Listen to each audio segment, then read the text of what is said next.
21, 22, 20, 19, 18, 17, and 16 are all the same. So me making this video probably is null and void, but I'm gonna show you the engine air filter.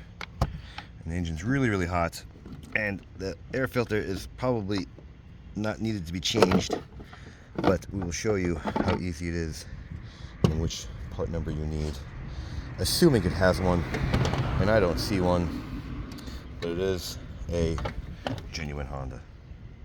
You don't have to buy genuine Honda because this one's brand spanking new anyway. So same way to put it in, line it up, there you go, line them up. There's a nub in the back you have to line up back there. So let me do it with my second hand, and then you just clip them back in. Come on, puppy.